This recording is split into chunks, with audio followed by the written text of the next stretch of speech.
سلامونه د یاران ټول لیدونکو ته په دې هیله شوبه یاست او د ازادۍ مبارکي هم درته وایم زه په خپل وار سره زه په کندهار کې د یاران ټیم غړی عبدالعظیم یم او زما سره نظرم هم او زه فضل الله فضلي یم. تاسو ټول ته د افغانستان د سلیمې کلیزې په ویاړ بې شمېر مبارکي وایو.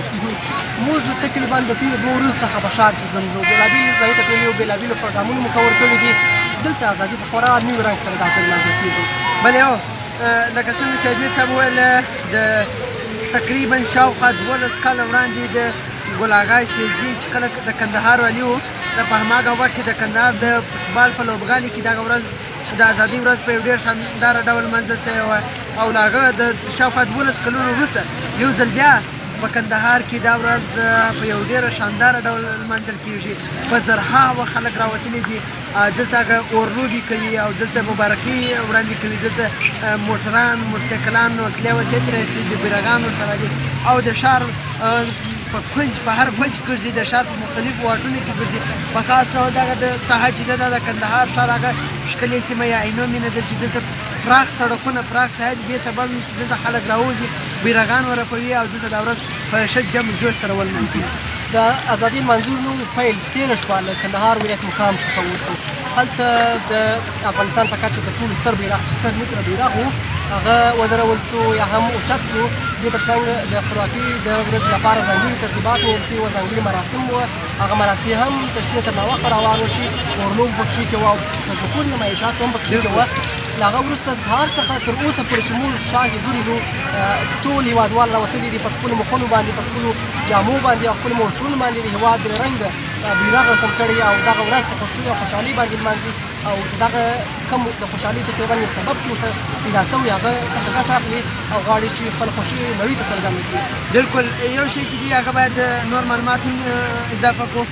تېره ورځ په کندهار کې د اسیا په سطحه درېیم لوی بیرغ 100 متره جګوالی درلودی او خپل د بیرغ ټوکر چې و 45 متره اوږدوالی درلودی او همداراز دا بیرغ د په نړۍ کې اووم ستر بیرغ و چې په کندهار کې ودرول سو. د دې ټوله بودیجه دولت ورکوله، د کندهار یو شمېر تجاران ورکول.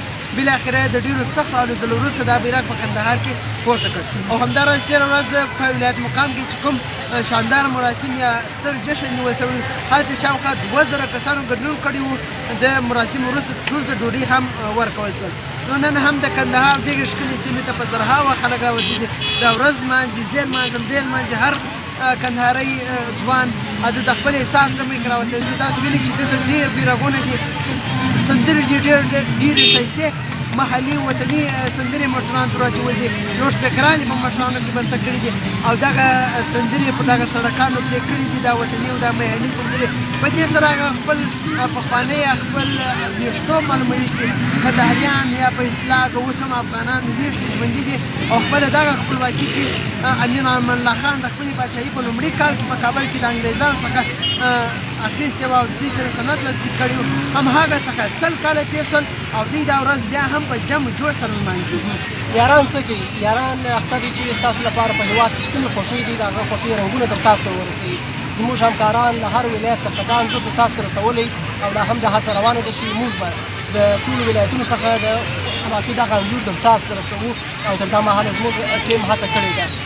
موږ تقریبا د ښار په ټولو برخو کې ګرځېدلي یو، د ټولو برخو څخه مو ستاسو لپاره بېلابېل او په زړه پورې شاټونه نیولي دي او ښایستې ویډیوګانې دي چې وخت په وخت به خپرېږي. په دې هیله چې تاسو زموږ سره پاتې شئ او په پای کې یو ځل بیا هم ورته مبارکي وایم. همیشه زموږ سره اوسئ. موږ ګرځو او په ښار کې نور برخو ته هم چې پر سر مې د ویاړو نه توغ رپېږي ګران افغانستان